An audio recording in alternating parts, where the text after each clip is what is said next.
Welcome, everybody. We're excited to get going here. We're going to be talking about all things AI. Forget the hype and let's get real. A couple logistical items, and then I want to get just a minute or two to have some of the stragglers get in. This is going to be an interview-style format. Want it to be interactive, but we're going to wait for the questions at the end. So make sure you find that Q&A box and type in any questions, and I promise I'll get to them at the end. This will be made available, so if you got to jump a little bit early, we'll make sure we get an email out to you and you could watch it. But I'm going to introduce someone here in just a second. But before I do, I'm going to play a quick video, and then we'll get going.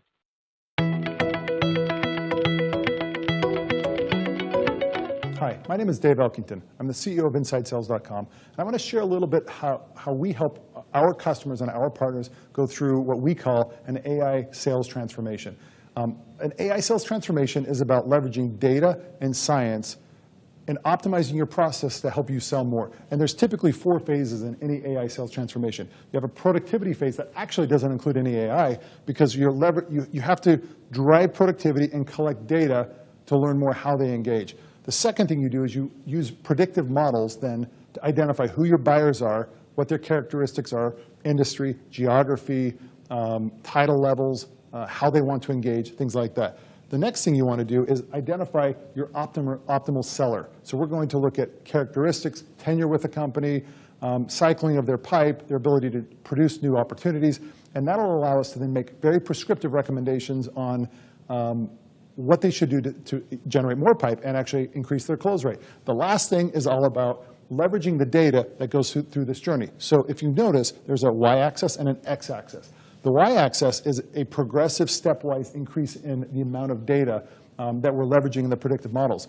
The x-axis is then leveraging that data increasingly to create more results. In this last phase, we've collected information about how they engage and how they react. We have data about the demographics, firmographic kind of behavioral data around your buyers, similar around your sellers. With this, then, we can actually go get custom data, your accounting data, HR data, inventory data, marketing data, whatever, and we can answer more questions than just who to sell to and how to engage with them. And this is the kind of journey that drives results like 10, 20, as much as 30% plus kind of revenue in this sort of transformation. Look, we'd love to partner with you. We'd love to see if there's a journey that can help you drive more revenue and be more effective in what you do. Thank you.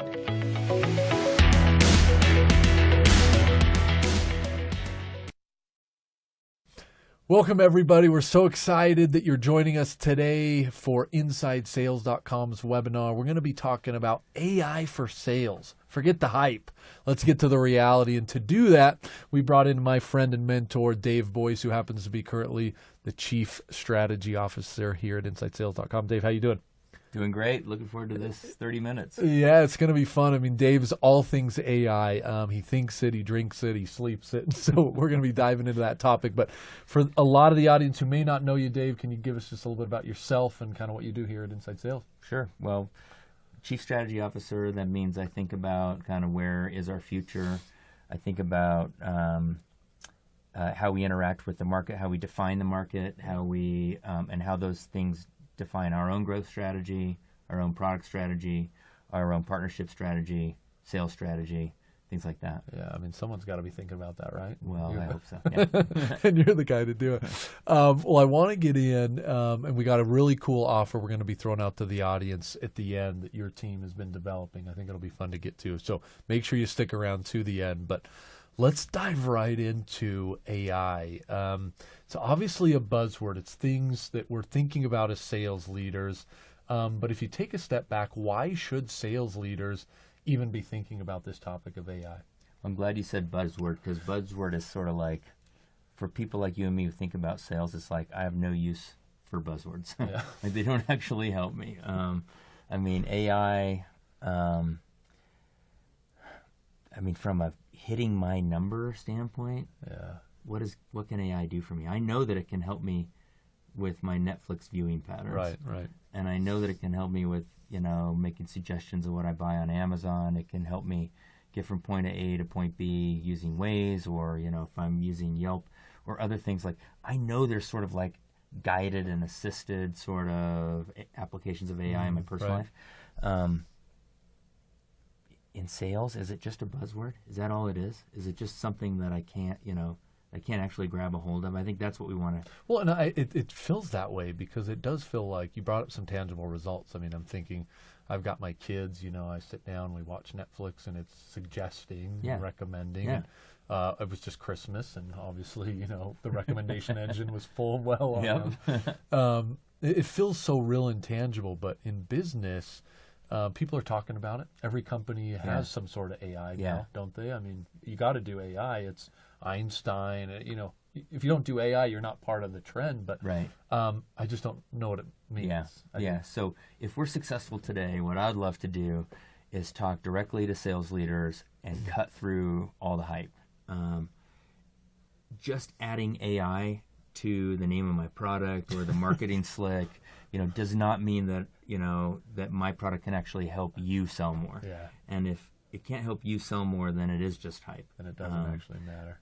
I believe there's a really risk-free way to make AI work for you, the sales leader. Yeah. And that's what we're going to outline today.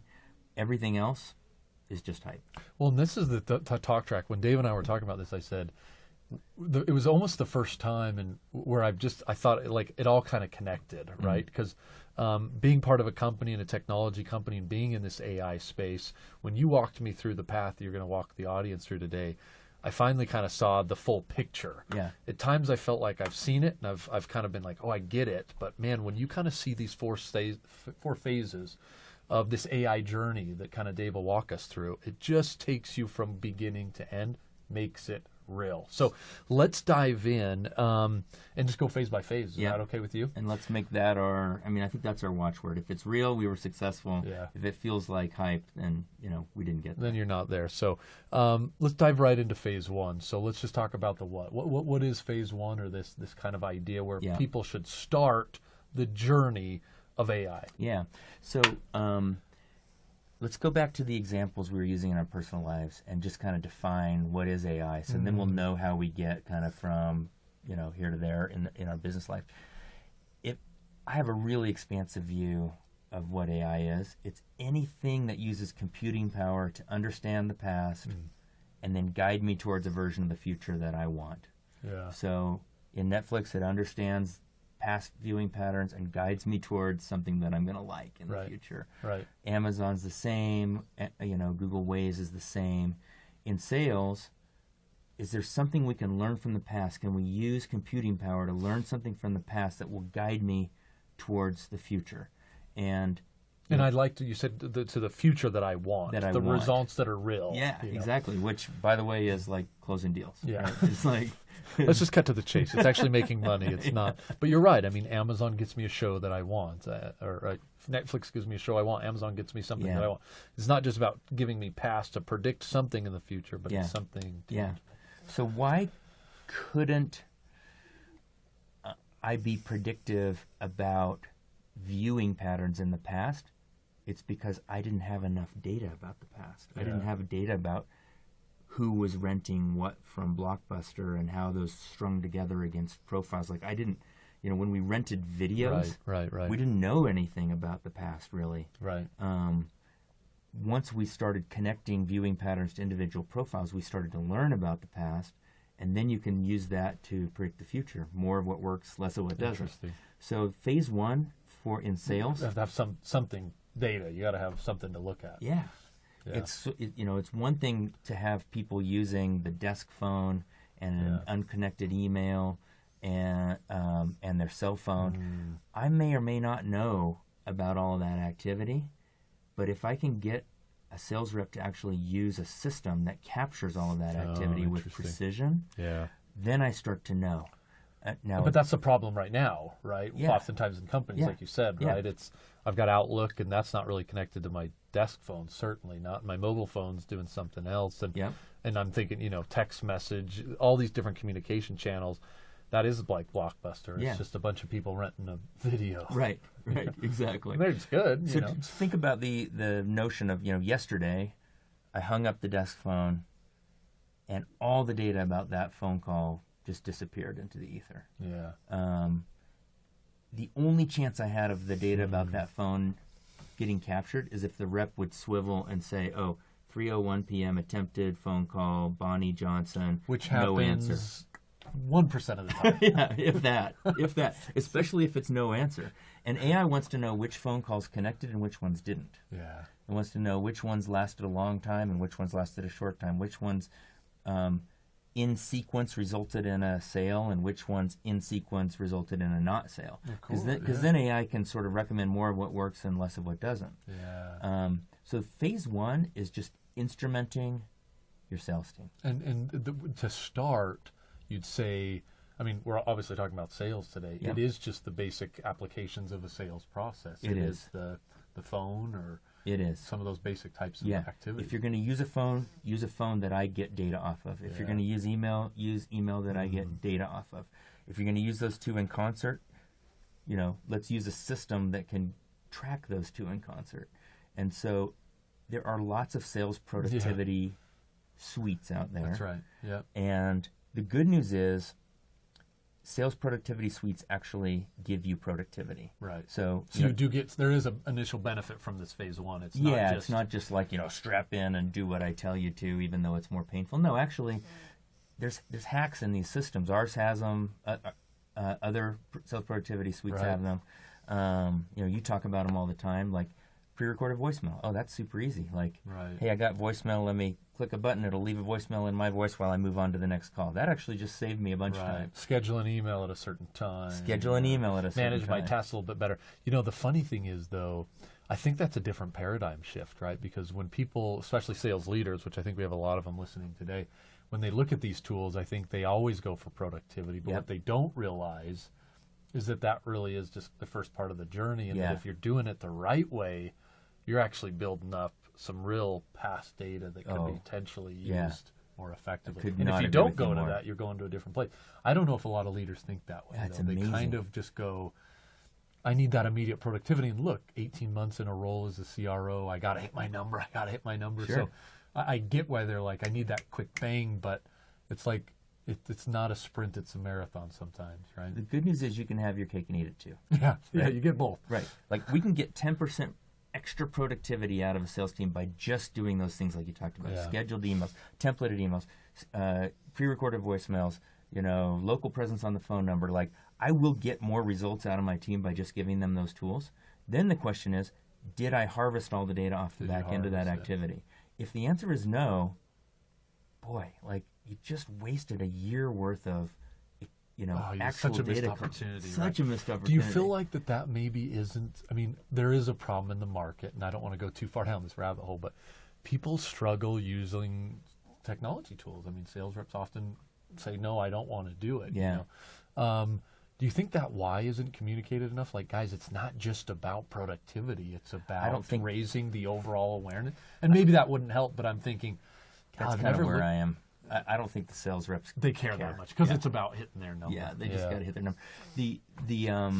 Interesting. But there's kind of different flavors of sales reps too. Like, can you get an inside rep who spends, her whole day staring at a glass screen and making phone calls and sending emails to use tools that make her job easier? You probably can. Right. Can you get a field sales rep to make sure that every phone call that she places is through a certain application? No, you know what? I'm just going to use my cell phone. That's probably true. That's probably true. Like, so in this phase one, I mean, where do you recommend to start? I mean, is this more for a certain type of group, or is it flow a little bit better with different? If we're being real, and I'm being real, it works better with inside sales. Yeah.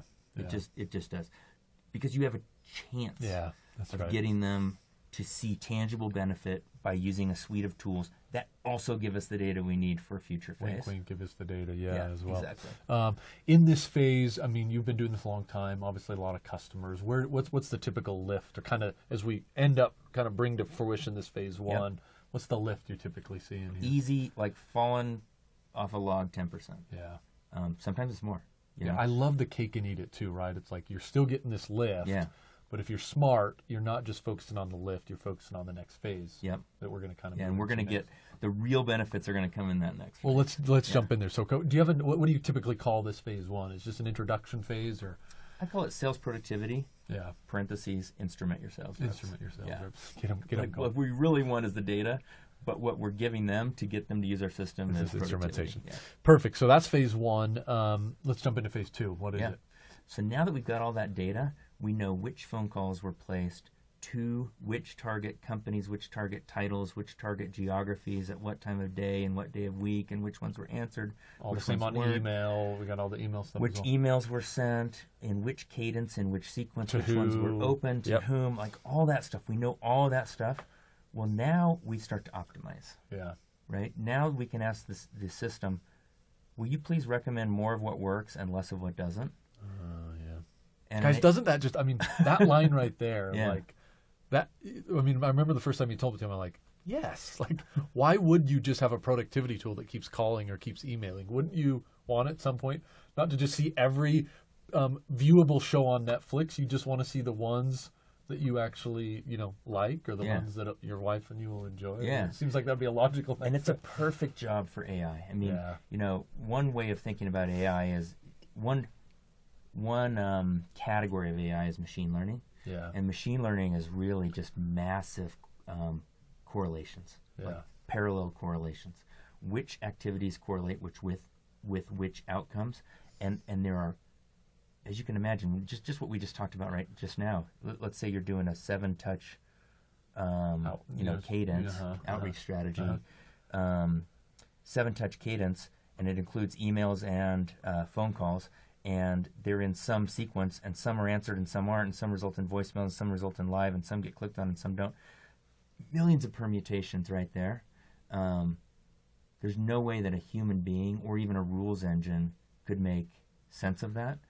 But an AI is perfect for that. It can look at all of that. But I'm a sales rep. I listen to that and I'm like, I don't like it, right? I'm the one who can, I can look through all the accounts and I know which ones are better. Or I know which people to call because that's why they pay me the big bucks. But we just got to move past that. No, right? well, let's be sympathetic. I mean, we've all been sales reps, and we were all smarter than any system or any boss that we had. I hit my number almost 50% of the time, Dave.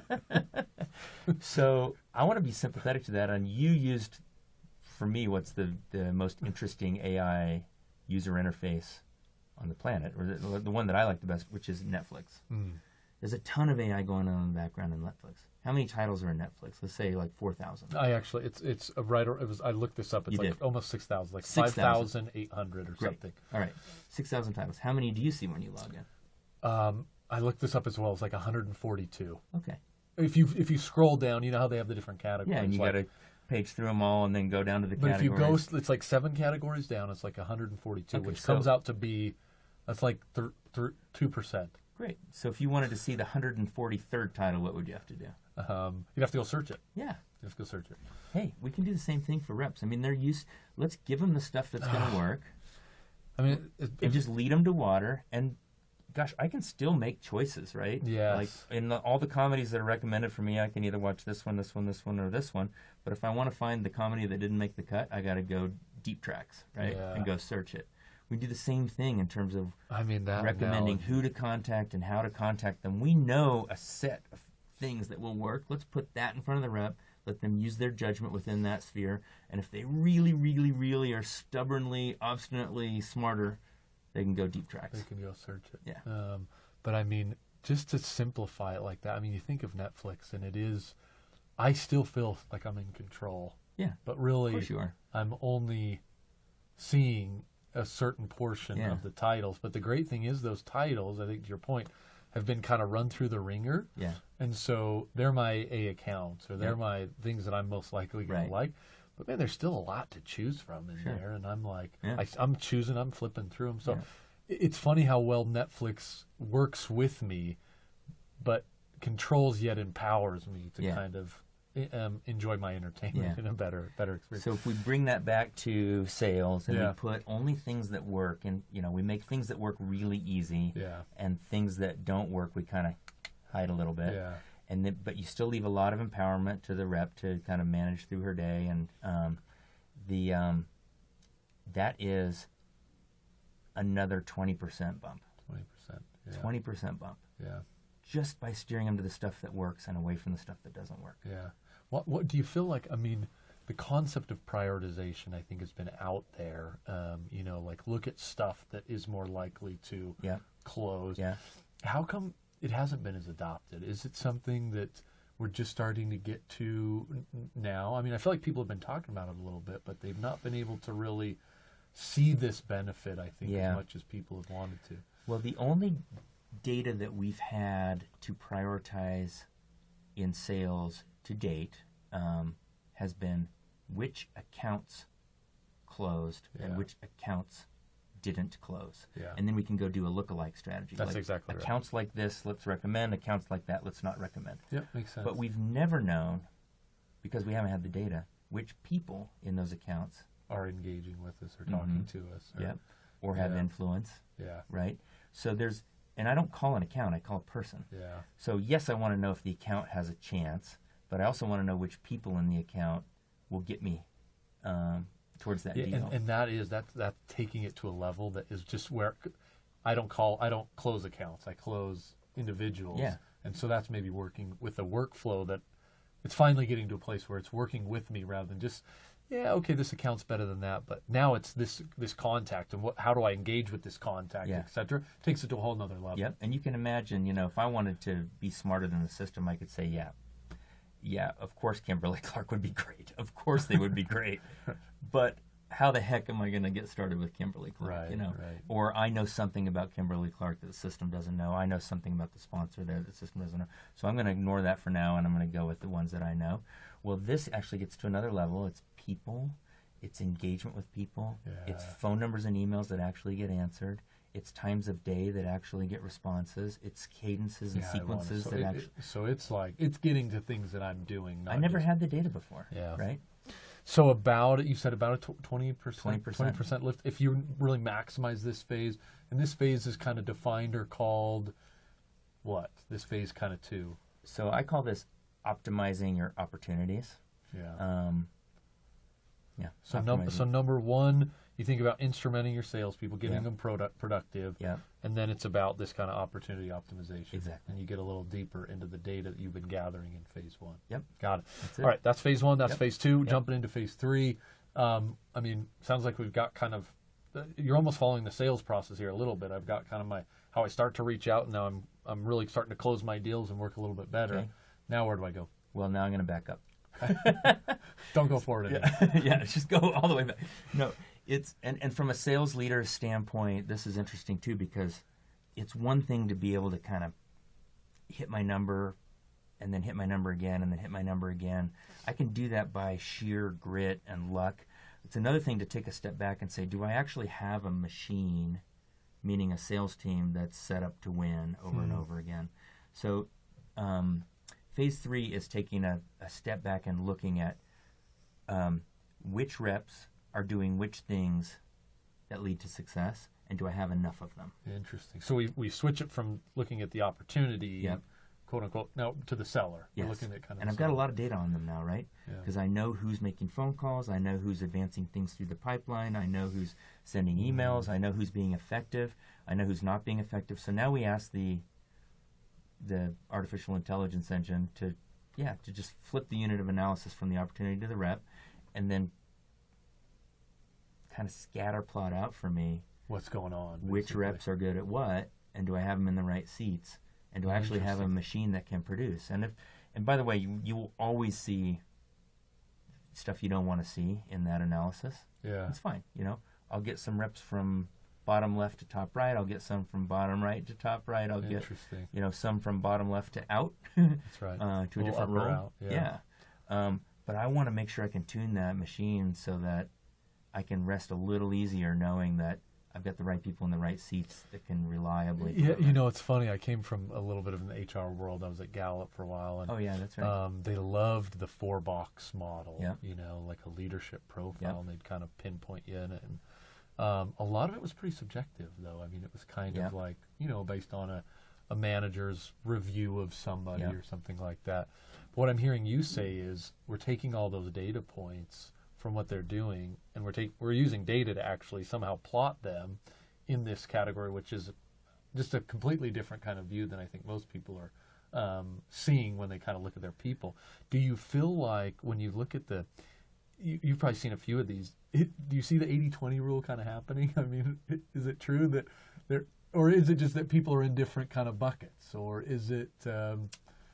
Well, the intuition is, you've gotten it right when you ask a dispassionate machine to evaluate your team. And now I'm like, I want to see some of these teams. Like, are they? Yeah. And where are they coming out? Yeah. Are people typically on top? They have killer sales reps. Are they struggling? Or well, you've gotten it right when a dispassionate machine puts something in front that's all data driven in front of the sales leader, and the sales leader's like, I knew it. Yeah. I knew it. He's been getting away with that forever. I've never had the data to show it. Like, I knew that. And that's good. I think you told me once, like, good AI actually does match intuition. It doesn't go against it. Yeah, exactly. Now, in terms of an 80-20 rule, does it match 80% of the time? I would say, probably. Yeah. Maybe even a little more, but it's not ever going to be perfect. There's always going to be a reason why so-and-so is there. It's like, oh, yeah, they were on medical leave. I understand that. Like, let me feeds ignore that into for it a now. little bit. Yeah. Do you feel like there's some? On some of the other phases, you've talked a little bit about, even clicked into the tactics. I mean, what are some of the data points that you've found that maybe just feed when you're actually looking at these sellers in a more data-driven way? Is there certain things that you're always looking at? Or Well, there's two things that we always look at. We run it through a clustering algorithm, and we let the machine tell us what's important, but almost always there are two dimensions that are super easy to engage on. One is, can this person build pipeline? Yeah, which is fundamental to sales, right? I mean, that's a good one. And it's a function of the stuff we talked about before. Like, are they engaging with people? Are they doing the activities probably? Are they getting it done? Yeah. And, so if they're not building pipeline, can we then go to their activities, and we can probably diagnose and probably coach and figure out how to get them there. Interesting. The second one is, can they close pipeline? Yeah. That's probably a softer skill. Like, you can build it, but you can't close it. Maybe you're good at the activities, but you're not good at the art part. Yeah. There's probably some coaching that you can do around that as well. But there's some stuff, right? I mean, do you have the right people in the deal, the buying group? Yeah, you're only talking with one person, or the opportunity's never moving forward. Probably still some engagement stuff. Are you interacting? Absolutely. All these types of things would feed that kind of close, and then you've got the pipeline. Absolutely. There are... That's great. Those are the fundamentals of say. Are you building it? Or are you closing it? Right. You building it? Or you closing it? So but no one thinks of the inputs. That's cool. Yeah. So there's no one thinks of the inputs. You're right on the closing thing. There's some data points. There are data points. Do I have the right people on the deal? Am I pursuing the right type of deal at the right price? Does this fit the profile of a deal that would normally close? Am I over-resourcing a deal that will never close? That would be bad. Yeah. Am I under-resourcing a deal that actually has all the characteristics of a deal that should close? We can get some of that data, because man, the problem, right, is if I'm a sales leader, again, we got to think a handful on today. I'm just looking at my forecast or I'm looking sometimes at my quarter end. I'm like, dang it, didn't hit our number again, But I don't know if I can correctly prescribe or predict why I'm here. Yeah. I know that I'm only at 50% attainment, but I don't know like the inputs to get in. Some of the, I know inherently, intuitively, some of the stuff you're talking about, but I could never figure it out deal by deal. Yeah. Right. Well, especially you're running 100 200, people, 200. 500 people, 1,000 people, multiple geographies. When I've talked to sales leaders in the past, they're like, oh yeah, that was Mike's forecast. Cut that by 50%. oh yeah, that was John's forecast. It's probably going to come in a little higher. It's like manager. But manager's like, I cut it in half. Yeah, happens all the time. So this takes the passion out of that and takes the subjectivity out of that and just looks at, this is where we are using a lookalike analysis. Yeah. Which types of deals with which, but it goes a level deeper, with which characteristics, great, of the account, and which contacts are attached to that deal, and what communication pattern with those contacts has happened over time, are likely to close. Yeah, And if any of that is going wrong, like, hey, you were sending emails every day and getting responses from the VP of HR. Right. It's been 2 weeks since you've gotten a response. Like, that's a bad thing. Sales leader wouldn't know it because the sales rep is saying, oh yeah, everything's on track, you know. Happy years. Right? Yeah, but the machine would know it. Right. And the machine would know whether that's relevant. Maybe I don't care that I'm not getting it anymore because now it's in a purchasing cycle and it's really just about purchasing. Yeah, it's funny, you know, you mentioned that it takes the subjectivity out of it, but it almost empowers, I think, more subjectivity because for once we're not starting with subjectivity. We've got a full data set we can look at. Now we can add more subjectivity, and that subject, it's like bringing the art and science together. I didn't think of that. It's a pretty cool way to, I think, bring in, because then now I can actually say, you know, this is what's going on, whereas before, you know, we're always starting. Yeah, you got a sales leader with tons of intuition, wanting to apply the intuition, but they just can't even see the raw data. They can't get there. So it's all like spreadsheets and columns and rows, and then I never get to the intuition. That's such a good insight. So many. Now we're going to give you we're going to take a point of view and let you apply subjectivity. Now you can apply the subjectivity. Yeah. So this phase, from a results standpoint, I mean, you've obviously another 20%. So you're just slowly kind of tacking. And these are cumulative, by the way. So plus 10, plus 20, plus 20. And when we're talking about it, I mean, are we just talking about activity metrics? When we say lift, we're talking about revenue. Some real closed deals, real dollars and cents here. Closed deals in dollars and cents. Wow. Yep. So you got a 1,000-person team. They were closing X amount. Now they're closing X point 2020 X point 5. Yeah. Yeah. Do you what's this phase called? This would be number 3. This is optimize your sellers. So we go from kind of the buyers looking at who's buying from us. Yep. Now we're on to our sellers. Correct. Yeah. So you got phases 1, 2, and 3, and again, we're getting our people. We're trying to get the instruments in. We're starting to use the data, focus on the opportunities, understand our buyers. Yep. Then we double back and kind of hit our sellers. Yep. Sounds like we're almost done. I mean, are we done? That seems like you've almost got it. Everything, all good things come in 3s, but we do have a 4. You should get 3 or 5. You know that. Yeah. The 4 is a catch-all. 4 is like, and I think 4 is the reason why people like you and I and sales leaders, you know, people like you, sometimes are skeptical of what AI can do because everyone, you know, they go here first sometimes. Yes, probably, like, right? hey, it can solve all the world's problems. Leap all buildings in one bound. Yeah. So 4 is really like, now what else? Like, what else can I answer? Now that I know everything about how my buyers buy and everything about how my sellers sell, what other questions could I answer? And that may require a little bit more customer approach. Both of those two, they're software out of the box, wire it up, you know, plug it in, look at the diagnostics, and, you know, let the system start guiding your activities towards these 10, 20, and 20% results. Pull from different shelves. Now you're starting to think, yeah, okay, so think I may about need a little bit of that. I might need a little bit of... So let's say I've got phase 1, 2, and 3 all done. Yeah. And now I want to know which of my current customers is a flight risk, an attrition risk. Well, all the data to predict that might not be resident in CRM. Yeah. It might be how timely are they paying their bills. Yeah. It might be how many trouble tickets have they filed. It might be how much are they using my product. Those pieces of data live in various systems. Can AI answer the question, who is 1 foot out the door? Absolutely. But I may need to get visibility to some more data sources. So now I start to use the same philosophy that took me through phases 2 and 3, apply it to a different question, and I pull together some different data sources.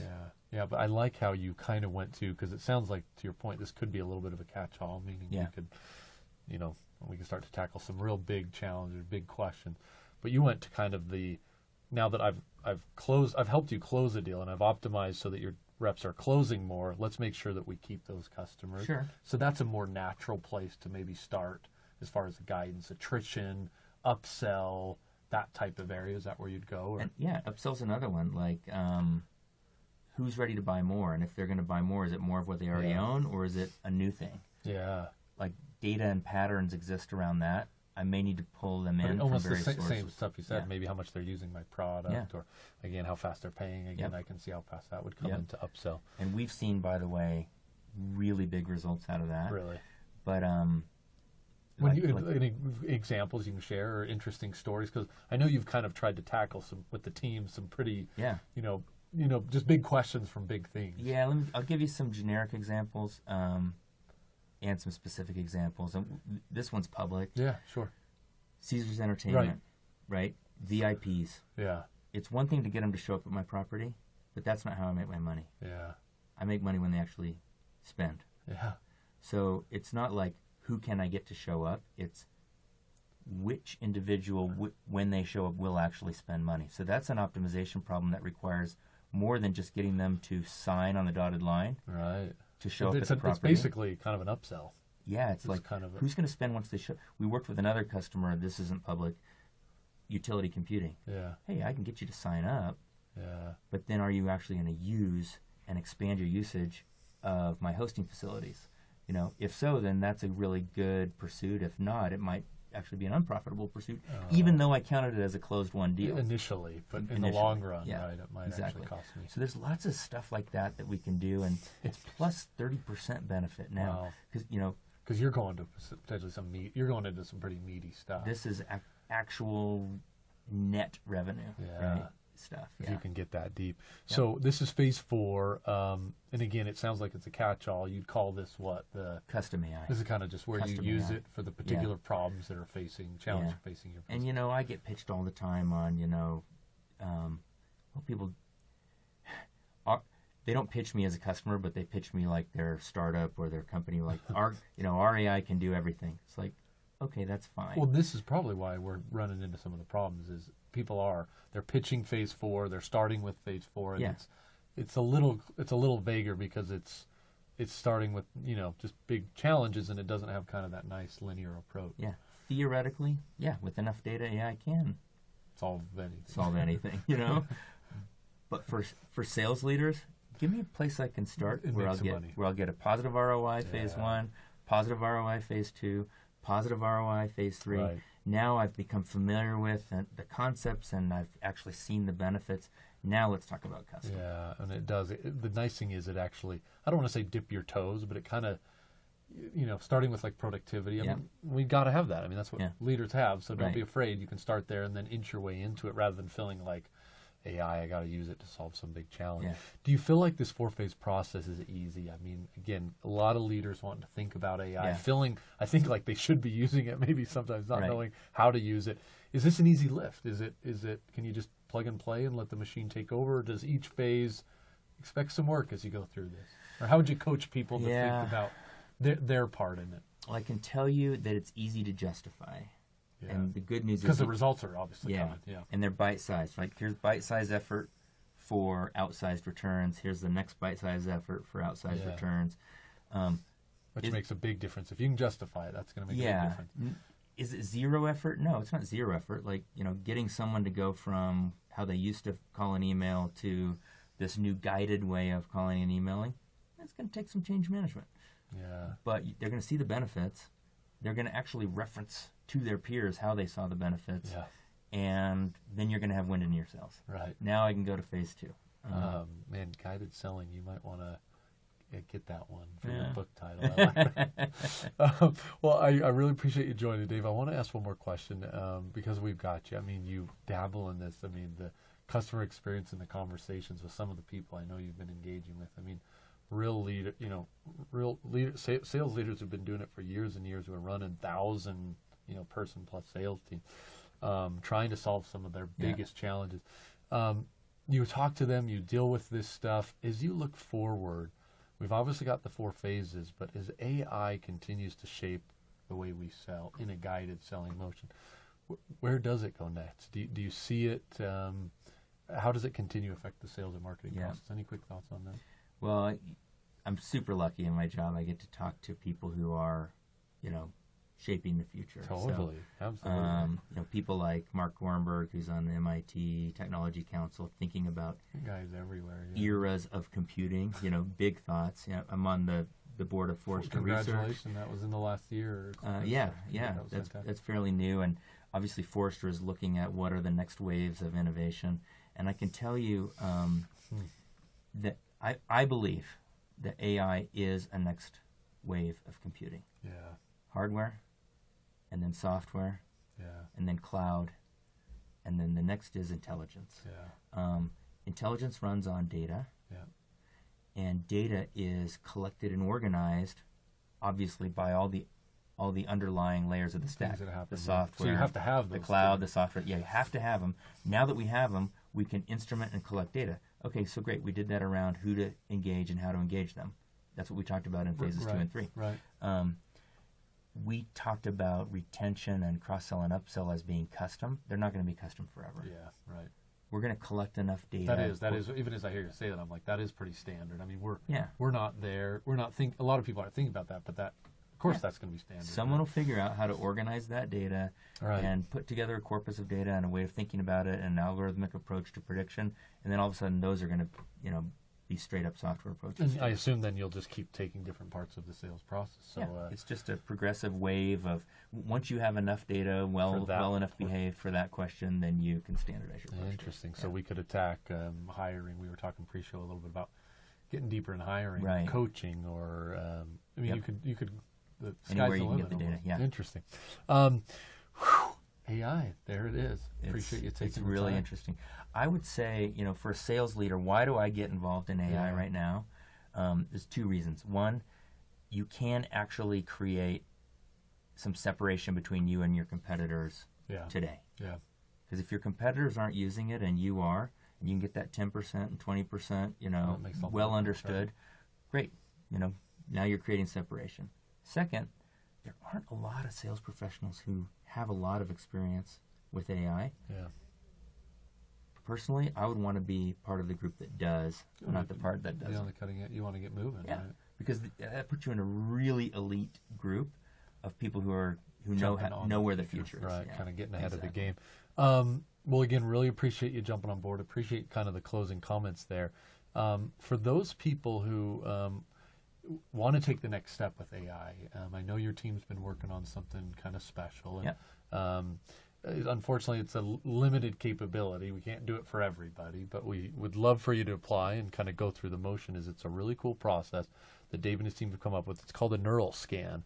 And I thought maybe you could just take a minute. You'll see it here on the screen, and on the right of your screen, you'll be able to click it and kind of sign up, and Dave's team will call you and talk you through kind of what we do a little bit. But a quick overview on what that is and kind of how that is a great, we've heard the 4 steps. We're kind of figuring out, okay, now how do I take that tangible next step? Yeah. Neural scan's an interesting way to maybe do that. What is it? Super easy. Because this is all software based, all we have to do is connect a product that we have called NeuralView to your CRM. Mm-hmm. Okay. Grab a set of data, run it through the engine, and then essentially show you in your own data where the opportunities are for prioritization and uplift. Yeah, interesting. So some of the findings or key takeaways would be what, for example, like? So what amount of, of all the leads or all the opportunities or all the accounts that you're managing, which ones have high propensity, which ones have low propensity? Same thing with contacts. Got it. And then what would the benefit be of taking the actually changing the way you approach them? Cool.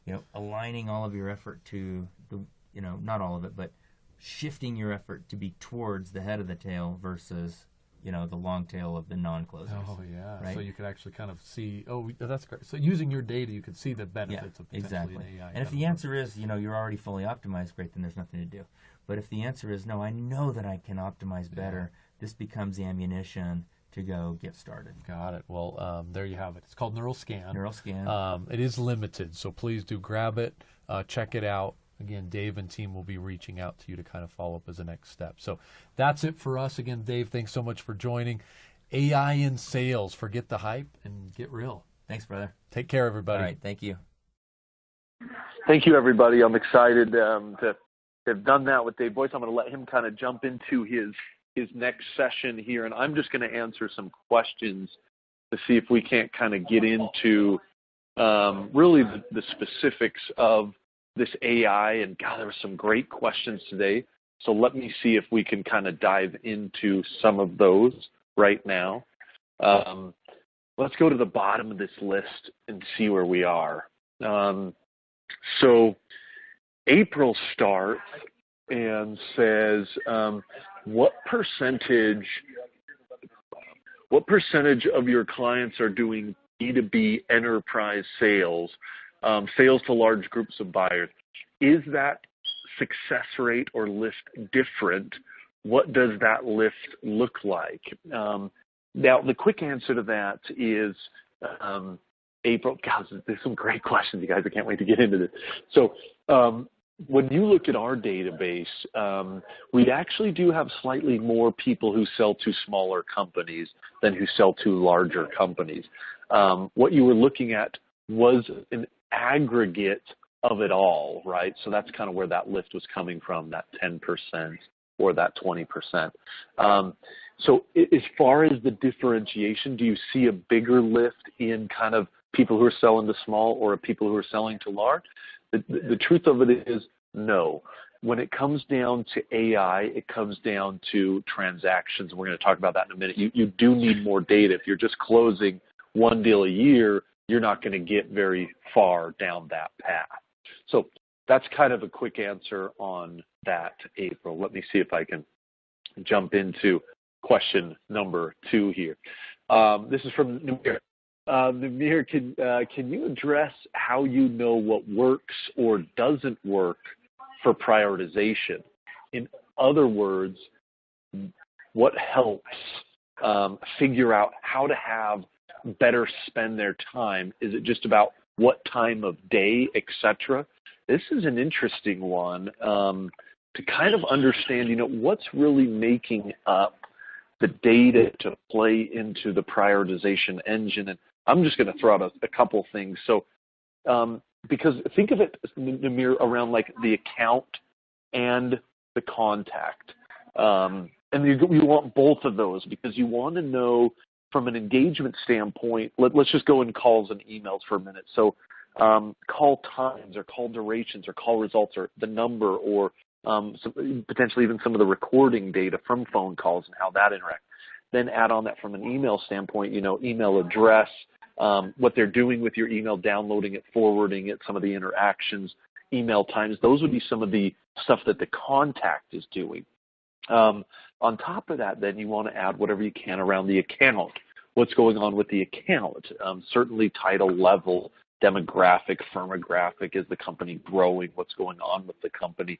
Those are some of the things that fall into which people I should be actually going after, and then add on the engagement type of stuff really kind of gets you that to that second mile. So I like to think of it in those two categories as you move through that. Another question coming from Mike. How do you build a unified view? He says here, silos of data of email, social, mobile, et cetera, of customers and prospects. I mean, we highlighted this, Dave and I, as kind of a key point to start to look at this more holistically. I think a lot of companies, again, they can't get into the AI path because they've got their phone, they're using their mobile phone or a desk phone, and they've got Outlook on email, they've got LinkedIn on social, and the three never come together as an example. So I think the first part, Mike, is kind of like we talked, you've got to instrument your team because you're never going to get a unified view if you don't have a system or a technology that does actually bring start to bring some of those pieces together. And the truth of the matter is, crawl, walk, run here. Don't think you're going to probably get everything in the you're not going to get everything you want. Probably see if you can start to get some of the basics and then add on from there. So number one, you actually got to start capturing it. Once you capture it, it becomes fairly easy, and there's some technologies like InsideSales.com to start thinking through that. But number one, you got to instrument them, and then number two, the reports come out fairly easily. Guys, keep bringing the questions. This is fantastic. And we got 20 more. We might have to stop. I may have to write like an ebook on these questions. Let's keep going. So Bill's coming from Journey says, Bill's going for the tough one. And how does Inside Sales AI align or not align with Salesforce Einstein? Guys, this is one of the things Dave Boyce mentioned at the beginning. Everybody is talking about AI, and you're going to hear it more and more. And that's the thing we got to get to. That's why I love this path, number one. And I love real results coming from AI. The thing that Salesforce Einstein is kind of specializing in at the moment is around the lead prioritization and the lead scoring. Now we're going to go into a couple different areas. So first and foremost, we're looking at AI both on the lead or in the prospecting area around prioritization, but then we're going to double down on prioritization and kind of AI in the pipeline area and in the forecasting area to get that full funnel. So that's one difference at the moment, is that theirs is more focused kind of on the prospecting side of things. The second thing is how it's actually delivering the prioritization model. And when guys, look, again, we can all say we have AI, we can all say we have algorithms.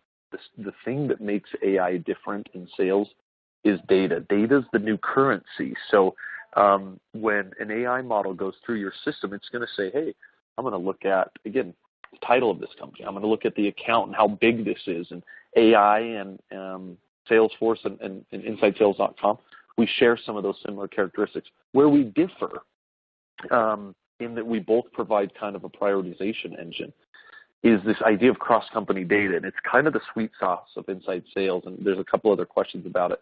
In B2B sales, I wish this was different. I wish my enterprise team closed thousands and thousands of $1 million deals every year, but unfortunately they don't. Bless their hearts, they try, but they get sometimes double digits, but it's not quite there. That's not big data though, you guys. And so if you're only leaning on your data in a B2B space, you're going to lose out. Your engine doesn't have enough fuel, and so we provide what we call cross-company data.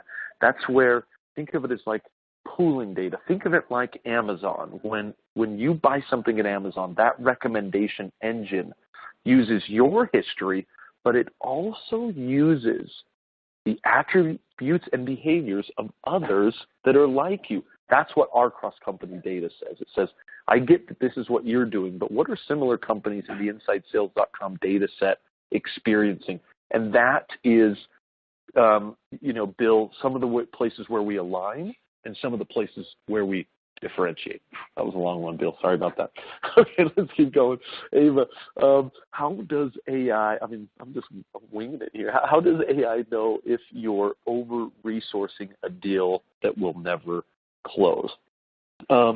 Like some of you are going into the pipeline AI, and I think this is newer for some of you, so it is worth it to kind of go in probably and kind of just think through this for a minute. It's interesting to see the anatomy of what makes up a great deal. And I'm seeing another question like, how do you know what is a good deal and what is a bad deal? When we think specifically of this question, how does AI know if you're over-resourcing a deal that will never close? Think about, as I'm a sales rep and I'm working an opportunity, and what makes that opportunity good or bad. Let me just give one tactical example, right? So I fall in love with the deal as a sales rep. And over maybe a 6-month period, that deal, that opportunity starts to move from stage to stage. Now, I put that in a forecast that it is 90% closed. But what AI can do, in very simplest terms, it can see that deal has been moved from stage to stage fairly frequently. And when deals like that do it, they move a lot, and it's got this type of DNA, this many decision makers associated with the account. It's been in my pipe this long. It has this many employees. We know that it doesn't close at a 90%. It closes at a 60%. And that would be one tactical way, Ava, that you'd see, hey, this deal, I think it's good, and I'm spending time on it, and I think it's a 90%, so I'm actually focusing there. But truthfully, based on the data, you actually have a 60% chance to do it, so you are over-resourcing or spending too much time on it. Back to Namir, another question from Namir here. Can you talk about the characteristics that really make a difference in looking at deals? Oh, I'm glad. That's a great next question, a follow-up. This is slightly different every time we look at it, but there is, now that we've done it a lot of times, there are some things that we're seeing that are, really starting to pop out. So one that has been very interesting is commit accuracy. That's again, I'm looking at for us to be able to close more deals. What are the inputs on a deal or an association with the deal that drive more results? Commit accuracy, you guys. A lot of people probably want to scratch in your head. What do you mean by commit accuracy? Well, as we've looked at this, your ability, like the word says, I guess, to accurately forecast your data, which is where a lot of people fall apart, is a big influencer, obviously, in the results that you have. Again, maybe a little bit obvious, but surprising in the data to see that it does back it. Number of accounts that I'm currently managing, average sales cycle, days in current stage, my ability, number of deals won and lost, total activities against the deal. Again, from a rep perspective, the quarters that I've actually kept a 75 attainment or above, how well I'm able to build my pipeline. I mean, again, Namir, the list goes on, but those are some of the types of things, how the deal is moving from stage to stage. Those are some of the things you're seeing as far as deal AI and how we use it to see if we can't support reps and moving to the next stage. Where's this going? Yeah, but I don't know if I'm going to be able to answer all these, you guys. I got another 15. Maybe we should have broken that up during this session and answered some of these. Let's keep going, though. I'm just going chronological order here. And if I don't get to your question, guys, I promise I'll try to follow up after and see if we can't get there, because these are, you can tell this is a great topic. I mean, we've got probably 45 questions in here, and they're not, hey, how do I make a phone call with a piece of technology? Or what is the best sales cadence? I mean, these are tough questions that I think people are obviously starting to really wrestle with as they think about getting the competitive advantage that companies need to win. Okay, Eddie is saying, how does all the information get into the system? So that's really phase one, and that's why I like the path that we've laid out, Eddie. It's just this idea to say, hey, you got to instrument your people first. And if I'm instrumenting them, again, I'm going to go to a B2C example like Dave and I were just talking about. So how does Netflix, how does Amazon get all the data into the system? Well, you have to use it. That's it. You got to buy stuff on Amazon. You got to have your people in a platform making phone calls, sending emails, moving deals, changing lead statuses, updating this, all of that begins to kind of assemble, and the rep doesn't know it because they're getting some productivity gains, but in the background, as we were talking about, you're getting the data gains. The problem is I have long-winded answers. If I did this faster, I think we'd probably be able to get through all these. Joanne here. Some great B2B examples which have multiple data points, but what about B2B with fewer data points? Boom. I mean, guys, this is it. And if you don't catch anything else I've said today, go with Joanne's question here. AI will not work in enterprise B2B sales unless you have cross-company or crowdsourced data. There's just not enough. Again, my sales team, they're not closing millions and millions of transactions every day. They're closing a couple a quarter. Add that up, 20. That's not enough. And so, Joanne, the answer to it is you've got to go cross-company, and that's where we're going. That's where Amazon went. That's where Netflix went. B2B's got to follow, because I think it just adds a lot of that richness. Great. Mehmet, let's hit him. What are some of the future sales jobs that utilize AI? Yeah, interesting. So the thing that's happening right now that is very real is, again, think of AI hopefully more as a support tool than a replacement. I love the Iron Man analogy, right? You never want to replace. You always want to enable. Think of the person in the suit becoming, hey, he's a regular person. He puts on the suit. He becomes a Superman. He becomes a super salesperson. So that is where we want to go. But where you're seeing it inch mostly is in, number one, you're seeing it in the space of lead prospecting. Specifically in the inbound motion, there's some real interesting things going on there where as new leads come in, can AI support the qualification process more effectively? Again, can it prioritize it more effectively? So those lead response reps are kind of the initial, and they're a little more transactional often, and that's where AI can come in and really play a larger support. But it goes throughout the entire pipeline, and that's what I think we were trying to get across today. Certainly in the prospecting avenue, if I'm going targeted outbound campaigns, do I know which method is most likely to engage a prospect? Guys, there's 6 of them. Phone calls, voicemails, emails, social, text messages, direct mail. I mean, which one are you using? Are you falling in love and just being a social seller? Are you just being a cold caller? What does the data say, right? What is going to interact best with your prospect? So that's where AI can help there. And then as we were talking about just a minute ago in pipeline, I mean, how do we know the anatomy of a deal and what our actual forecast could be? Can we get smarter in that? Can AI engage or kind of recommend next steps to us, like, hey, maybe you should be thinking about this in the anatomy of the deal? So then I think the answer is it's going to start at the bottom, or the top of the funnel, I guess, is probably the better way to go about it. And it's going to start in the more transactional areas because they're closer to B2C. And then it's going to slowly work its way down the pipeline, and it's going to get more into the transformational or relational side of the business. How many more questions do I have here?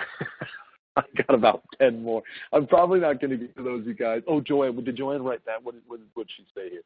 How much data is needed for the neural scan to be effective? That is a good one. I mean, guys, more data is typically going to be better, and this is one of the things we wanted to be careful of, right? If you apply to have the neural scan, and again, you've got one sales rep and you're closing a deal a year or something, it's not going to work. We typically like to have encompassed over 100,000 transactions, and again, that can be over multiple years. It can be those don't all have to close, by the way. Those could be lost. Those could be lost one, some sort of interaction like that's a great place to start. And usually to get there quickly, you've got a dozen or 2 dozen sales reps to get there, in a year or 2 year process. We can work with you to port that over and kind of run the scan.